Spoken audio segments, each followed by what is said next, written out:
gentlemen, you are more than welcome to another episode 3, season 2 of the Coffee to 11 show. Delighted to have you here, and thank you for being here on this beautiful Friday, brought to you by Wigwam Mastermind Coaching. I'd like in particular to welcome our guest here this morning, zooming in all the way from La Rochelle in sunny France, and it is Alison Roux. Alison, please say hello, cheers us with your coffee mug. Thank you.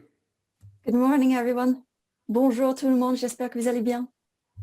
Oh, and so it begins, and so it begins. The gauntlet has been thrown down. All right, I'm not even going to go there. You're more than welcome, Alison. Folks, let me just tell you a little bit about Alison before we bring the lady in herself. Alison Roux, R-O-U-X, lovely French second name.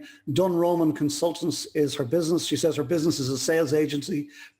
Personally, she says she works with coaches and consultants who have online businesses with marketing funnels in place, who simply outsource their sales function to me. Basically, she's a closer. Doesn't look like a heavy armed closer, but she's a sales closer. For 2021, the hope is to expand the business to be a small sales agency where clients come to me when they have a sales and or business development requirement, and I provide them with a freelance professional who can meet their requirement. Sounds fantastic. How long established? 1 year, and she says, and what a year to start. She says she's a solopreneur at present, but hoping the agency will get on its feet early in 21. And knowing Alison, that's more than a hope. That will absolutely happen. Looking forward to it. So tell us a little bit about yourself, Alison. She says, I'm a Donegal girl who's been living and working in France for the past 12 years. I've worked in sales throughout my professional career, and a good chunk of that was in the recruitment sector, where one of the things I enjoyed most was having a real impact on people's lives. Finding the right career path is so important after all.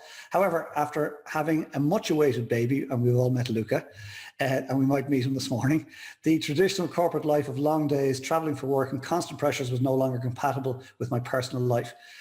Here's where it gets very interesting. I'd also had a life-threatening health scare in 2013, and both Luca and I had life-threatening emergencies during his delivery. Wow. So I appreciate better than most that life is precious and not to be wasted. So true.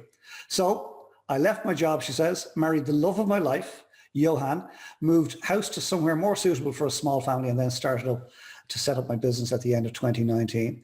And she says, although I've pivoted from recruitment, I've stayed in the sales field, and that's where my expertise is, and I enjoy it. Blah, blah, blah. However, she says, I wanted to continue to get that feel-good factor, love this, from working with services who have a positive impact on other people's lives. And that's partly why I chose to work with online coaches and consultants. It's a very supportive and positive environment to be in, and I love it. And then something nobody knows about you, when you hear this, right? Interesting. I'm looking forward to picking at this one, Alison. She says, at 13, I managed to get thrown out of a school before even being accepted into it. And I think that beats you, Sarah Ward. I think that beats you. Yes, it does. All right, good stuff. Alison Roux, it's been a great pleasure having you on the Coffee to 11 show today, and thank you for that. We're going to go to Q&A from the floor with Princess Shelley in just a moment. But before we do, I'd like to ask you one last question. That is, what are you taking with you from COVID? What are you not going to let go of that you found in COVID? Thanks, Alison. So what am I taking with me from COVID? A few things, to be honest. There's obviously been a difficult time for a lot of people, and there have been a lot of challenges. But I would say on the whole, my experience of COVID has been positive. From a professional point of view, it has allowed me to pivot, and I've seen so many businesses pivot and find ways to keep their businesses afloat and stay positive and keep going. I think that's been amazing. I think seeing people being resourceful that way has been exceptional. So that's been a positive from a COVID perspective, despite the difficult times that people are going through. They've really dug deep, I think, and made the most of a bad situation.